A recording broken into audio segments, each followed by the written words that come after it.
بسم اللہ الرحمن الرحیم۔ السلام علیکم۔ حلب پر قبضہ کے اثرات۔ حلب پر قبضہ کرنے کی آرزو سلطان رحمہ اللہ کے دل میں بہت دنوں سے تھی، اور حقیقت تو یہ ہے کہ حلب کے قبضہ سے سلطان رحمہ اللہ کی حکومت اور اقتدار میں بہت اضافہ ہو گیا۔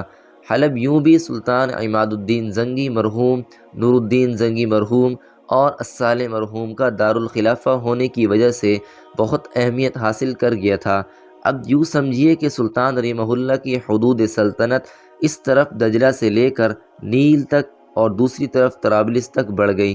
تمام افریقی سواحل بھی سلطان رحمہ اللہ کے قبضہ و اختیار میں آ گئے، اور مکہ سے لے کر عراق تک سلطان رحمہ اللہ کا نام خطبوں میں پڑھا جانے لگا۔ لیکن جب تک سلطان رحمہ اللہ فلسطین پر قبضہ نہ کر لیتا، اس وقت تک اس کی حکومت سے مسلمان پورے طور پر فائدہ نہیں اٹھا سکتے۔ یہ خیال سلطان رحمہ اللہ کو انتہائی بے چین کر رہا تھا، اور حقیقت تو یہ ہے کہ فلسطین ایک بار اسلامی قبضہ میں آنے کے بعد پھر مسلمانوں سے چھین جائے، یہ مسلمانوں کے لیے ڈوب مرنے کا مقام تھا۔ سلطان رحمہ اللہ کو مسلمانوں کی پیشانی پر اس بے شرمی کے داغ کو دھو دینا تھا۔ اس وقت تک اسے موصل، حلب اور شام کے باہمی جھگڑوں نے فلسطین کی طرف بڑھنے کا موقع نہیں دیا تھا۔ اب یہ سب ختم ہو گئے، اور سلطان رحمہ اللہ ایک بہت بڑے حملے کی تیاری کرنے لگا، مصر کی بجائے دمشق۔ سلطان رحمہ اللہ 2 مہینے حلب رہا۔ اس مدت میں اس نے نئے علاقے کی تقسیم اور ضروری انتظامات کیے۔ 14 اگست 1183 عیسوی کو وہ حلب سے دمشق کی طرف چلا۔ دمشق اب اس کے دارالخلافہ کی حیثیت اختیار کرنے والا تھا۔ فرخ شاہ انتقال کر گیا تھا، اور عیسائی اب زیادہ جری ہو گئے تھے۔ انہوں نے اسلامی علاقوں میں کئی دفعہ لوٹ مار کی۔ ان کی شیخی تو یہاں تک پڑ گئی تھی کہ وہ نعوذ باللہ کعبۃ اللہ کو گرا دینے کے منصوبے سوچ رہے تھے۔ ان حالات میں اگر سلطان رحمہ اللہ مصر سے جنگی جہاز بھیج کر عیسائیوں کی اس مردود فوج کو تباہ نہ کر دیتا تو خدا جانے کیا صورت ہوتی۔ صلاح الدین کے لیے ضروری تھا کہ وہ مصر کی بجائے دمشق کو دارالخلافہ بنائے۔ دمشق مصر سے زیادہ قریب تھا، اور یہاں سے عیسائیوں کے حملوں کو آسانی کے ساتھ روکا جا سکتا تھا۔ عیسائیوں سے انتقام۔ دمشق پہنچ کر سلطان رحمہ اللہ نے اپنی تمام افواج کو وہیں بلا لیا، اور انہیں ساتھ لے کر جس اخشب سے ہوتا ہوا الفوار پہنچا، وہاں سے جوز ران کو عبور کر کے وادی غور میں پہنچا، پھر لیبیان کی طرف بڑھا۔ لیبیان والے سلطان رحمہ اللہ کی آمد کی خبر سن کر شہر خالی کر کے بھاگ گئے۔ سلطان رحمہ اللہ نے شہر پر قبضہ کر لیا اور آگے بڑھا۔ لیبیان والے سامنے پہاڑیوں میں چھپے تھے۔ سلطان رحمہ اللہ کی فوج وہاں سے گزری تو اس پر تیروں کی بارش کرنے لگے۔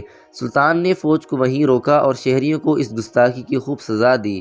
5 دن تک سلطان کی فوج یہیں ٹھہری رہی۔ جب لیبیان کے باشندے مطیع ہو گئے تو سلطان نے آگے بڑھنے کا حکم دیا۔ حین جالوت پہنچ کر سلطانی فوج پھر رک گئی۔ یہاں سے سلطان نے اپنی فوج کے چند دستے ادھر ادھر کے دیہات میں بھیج دیے۔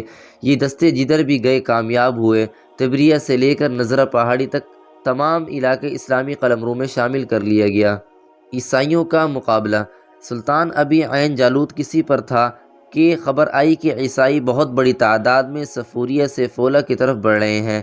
سلطان نے 500 سواروں پر مشتمل ایک دستہ مقدمۃ الجیش کے طور پر آگے بھیجا۔ عیسائیوں اور اس مقدمۃ الجیش میں جالوت سے تھوڑے سے فاصلے پر مقابلہ ہوا۔ صبح سے لے کر شام تک لڑائی ہوتی رہی۔ شام تک دونوں طرف کی فوجیں بہت تھک گئیں۔ عیسائی تعداد میں بہت زیادہ تھے، مگر مسلمان صرف 500 تھے۔ ان 500 مسلمانوں نے بھی ہزاروں عیسائیوں کا منہ پھیر دیا، اور ان کی حالت یہ ہوئی کہ دوسرے دن وہ بغیر لڑے، صرف یہی سن کر کہ سلطان آ رہا ہے، بھاگ نکلے۔ اس لڑائی میں مسلمانوں کا صرف ایک آدمی مارا گیا۔ مسلمانوں نے فولہ تک عیسائیوں کا تعاقب کیا۔ فولہ پر عیسائی مورخ لین پول کے بیان کے مطابق ایک بہت بڑی فوج جمع تھی۔ اس فوج میں 1300 تو نائٹ تھے، 15,000 سے زیادہ مسلح پیادہ فوج جمع تھی۔ ان میں یورپ کے بہت بڑے اور مشہور آدمی بھی تھے، جن میں حسب ذیل قابل ذکر ہیں: ہنری ڈیوک آف لورین، ریف ڈی میلین گویڈی، لیوکسنان، رینگالڈی چتلین، بالڈون بلیٹن، Reginald of Sidon, Walter of Caesarea, Joscelin de Courtenay. عرض عیسائی دنیا کے تمام بڑے آدمی اس موقع پر موجود تھے۔ سامنے صرف اللہ کا شیر سلطان صلاح الدین رحمہ اللہ تھا۔ دونوں فوجوں میں صرف ایک مقابلہ ہوا۔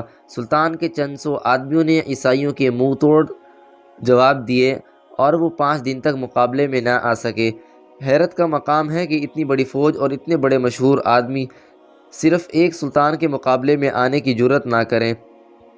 چند دن تک سلطان رحمہ اللہ نے انہیں خوب تنگ کیا، کھانے پینے کے سامان پر سخت پہرا لگا دیا اور ان کے کیمپ میں کھانے کی کوئی چیز بھی نہ جانے دی۔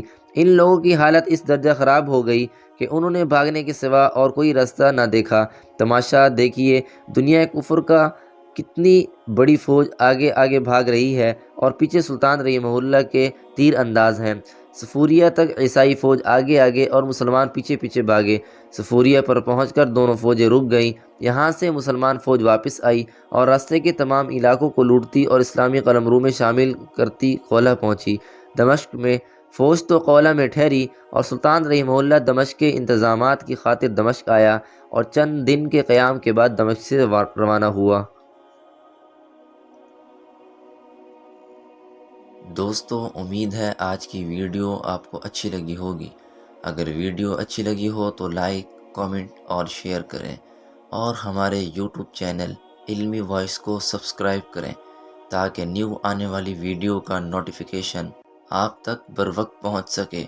اسی کے ساتھ ہی میں آپ سے اجازت چاہوں گا۔ ملتے ہیں نیکسٹ ویڈیو میں ایک دلچسپ اور سبق آموز واقعے کے ساتھ۔ تب تک کے لیے اللہ حافظ۔